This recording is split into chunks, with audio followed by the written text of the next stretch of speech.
Welcome back to part 2 of task 9. We've already discussed the role of assessment in problem-based learning and even seen an example of how varied student responses can be. And now that you're prepared to deviate from your normal pen and paper test, we're going to look at the practical application of using different forms of assessment to track metacognition and the development of skills. When we decide to embrace alternative methods, we have to put the traditional test model out of our minds. It is impossible to accurately gauge a student's thought process that demonstrates growth of a mental process such as problem solving. Evaluations look, feel, and sound very different. The biggest change is that our traditional tests are primarily composed of closed-ended questions that only support the acquisition and regurgitation of facts. When we enter the world of problem-based learning, we still want our students to be knowledgeable about a topic, but our focus is no longer on how well they parrot the information that we feed them. Problem-based learning can only reach its full potential with extremely limited or preferably absent use of closed-ended questions. Student responses will need to be more narrative so that they can tell us what they were thinking. What pit stops did they make on their journey? What questions did they ask? What questions did they answer? Why did they search one part more than another? And what did they feel was most important to them? Effective assessment of problem-based learning does not rely on definitive answers. We are looking for creativity of thought, logical and critical thinking skills, and the ability to justify solutions and conclusions. Traditional assessment methods simply cannot do that for us. So let's talk about a couple of those differences so that you can be prepared in advance. The first difference is going to come up in your planning process. You have to think about how students can demonstrate a thought process. How will they communicate their thinking that brought them to their conclusions? You may need to think of questions to ask them that require them to explain the process they went through. If the assessment requires or allows students to select a presentation for their assessment, you also need to allocate sufficient time for that to happen. The next difference is in the administration of the assessment. It will most likely not be a scenario where the students will file in to find a test and a number 2 pencil on their desk with 45 minutes to complete it. Because problem-based learning is best addressed by project-based assessments, you need to consider things like, will students be allowed to complete their assessment outside of class? And what resources will be approved for their project? It's also going to change the actual evaluation of their assessments.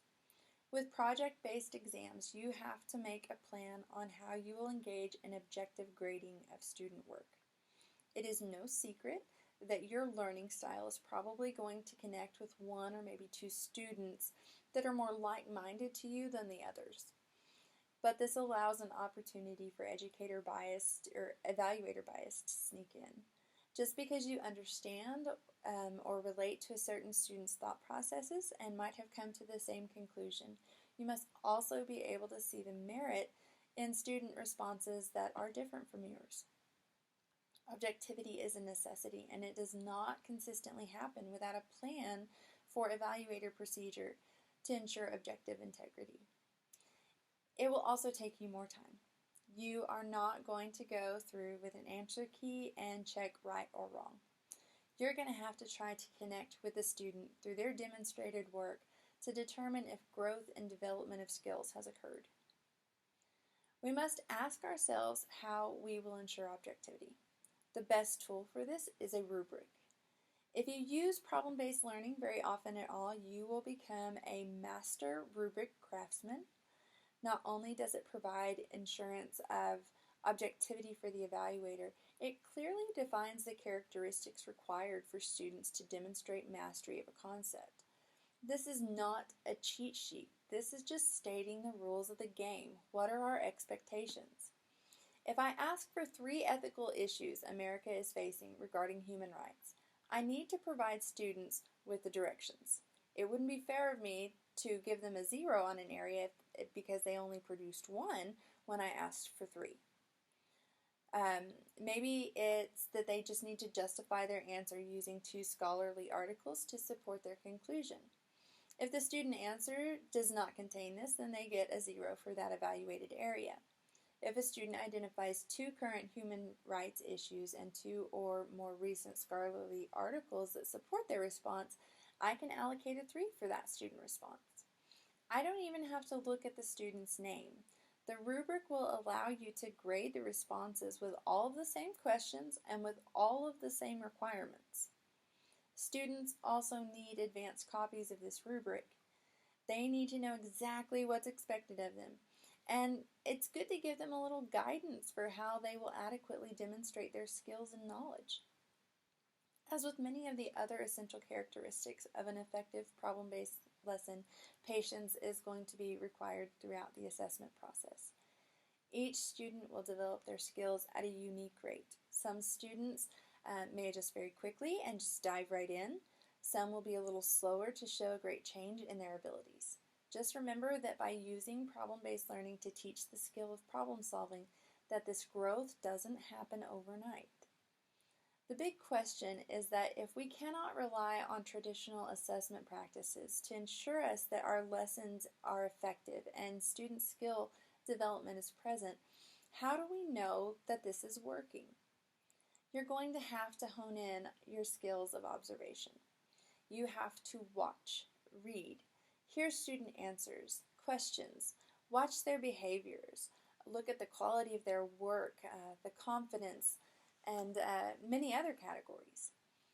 But a few subtle indicators of student growth that tend to be pretty constant. These can be in questions, demonstrations, contributions to discussions, and creative solutions. Students may also begin offering justifications of their responses and conclusions, or show obvious signs of critical thinking. They'll be able to discuss the theories or ideas of others logically and accept or reject infusing that addition into their own conclusion or discard it completely. And lastly, one subtle way they can demonstrate growth is by asking themselves and peers during collaboration times some higher order questions. This shows a deepening of thought and serious consideration is happening, and that it's moving the student from a shallow surface level thoughts to really diving into the inner workings of an idea. It's important to ensure that your lesson objective aligns with your assessment. As you work to incorporate alternative assessments into your lesson plans, be sure to double check that your assessment is tailored to measure the metacognitive growth you're looking for. As always, thank you for your time and happy planning.